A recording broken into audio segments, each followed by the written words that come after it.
you even get a golden golf putter. Today, I'm going to show you around one of the most exclusive, rare, and expensive Rolls-Royces ever made, the Phantom Goldfinger.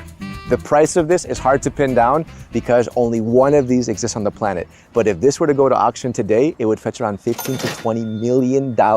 Wait, it's cost $20 million for one car? I know it's a Rolls-Royce, but that is next level. This is a one-of-one piece inspired by the James Bond villain, and I'm ready to see exactly where all that money went.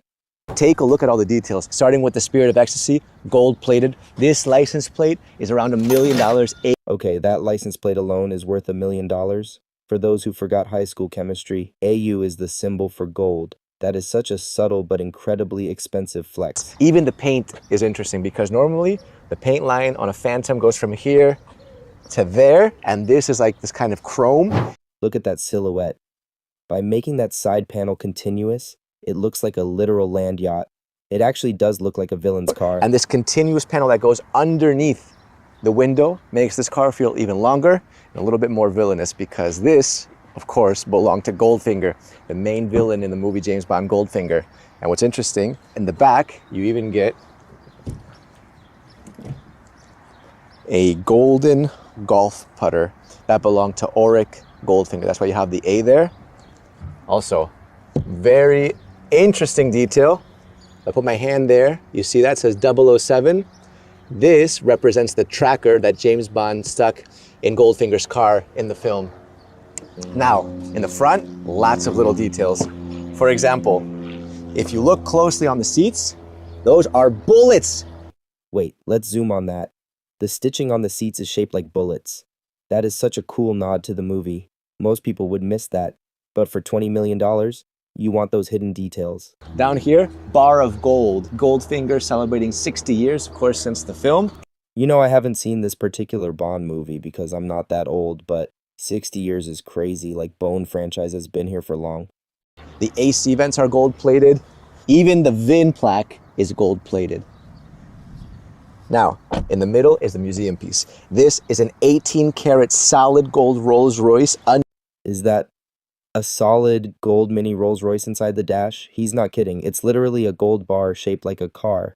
Imagine getting stranded and probably buy a whole country with your dashboard. Crazy, right? Here, topographical map representing Vorka Pass. That's the road in the mountains from that iconic scene in the film. And it's actually dark stainless steel, but there's gold underneath. You can actually see the gold right there.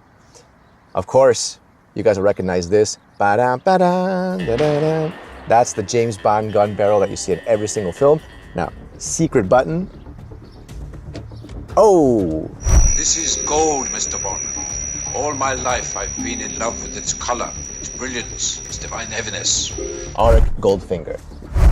I had no idea this was there until I pressed that button. And actually, you look inside, this is the kind of place where you would store your gold. So you have one gold bar here. If you want another one, fits pretty well. Everything is gold. I mean, look, even this space, which is storage, gold-plated. Now, in the back, some more details. This picnic table actually has a fictional map of Fort Knox. That's where the US keeps their gold reserves, right? This is a fictional map, not real, of course. And every line that you see is real gold. It's like inlays in there, right? And the reason for that is because in the movie, Goldfinger wanted to destroy Fort Knox and all of its gold so that his own personal gold would skyrocket. All of these gold lights, this is actually the constellation in the sky of the final scene where they were filming in Vorka Pass. Of course, this is a modern Rolls-Royce, so you have your infotainment right there. You have whiskey and cups with the Rolls-Royce in the bottom. But of course, this car is a modern interpretation of the original car in the movie, the 1937. Oh, wow. They actually brought out the original car from the movie. You can see where the inspiration for the yellow and black paint job came from. This is the original 1937 Phantom 3 Goldfinger from the movie James Bond Goldfinger. You can see the same color, yellow gold, because this is the exact vehicle that Auric Goldfinger was using to smuggle gold. So, in the front, periodic table of elements, symbol for gold, AU1 is the same one as we saw in the modern one. And there's only one of these in the world.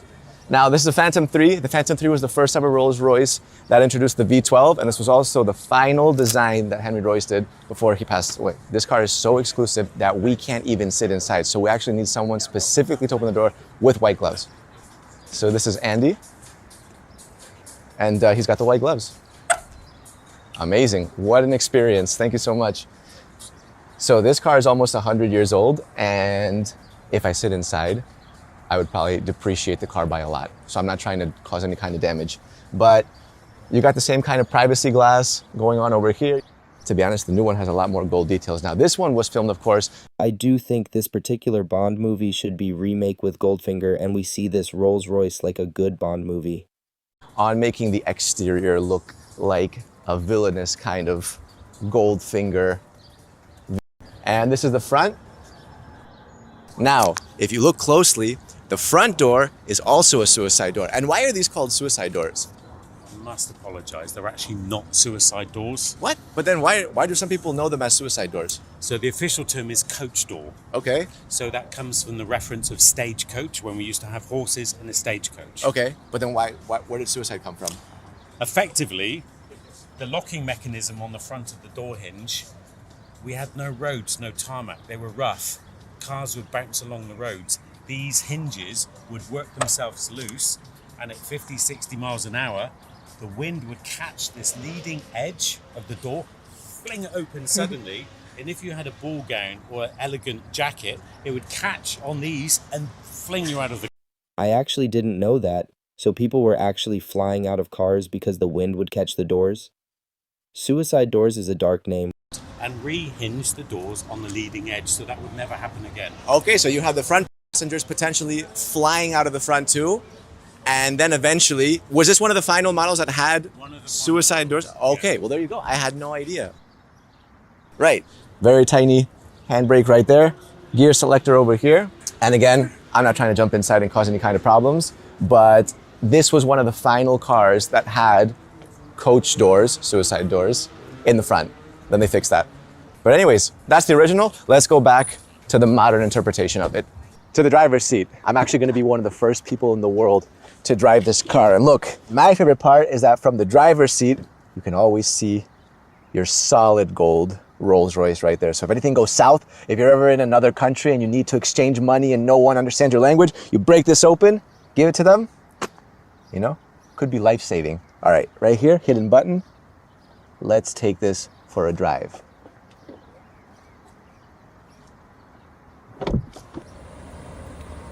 I've driven Phantoms before, and I just always forget how soft the steering is. It's like effortless. But at the same time, I think I would feel a little bit worried about driving a car this valuable down the street.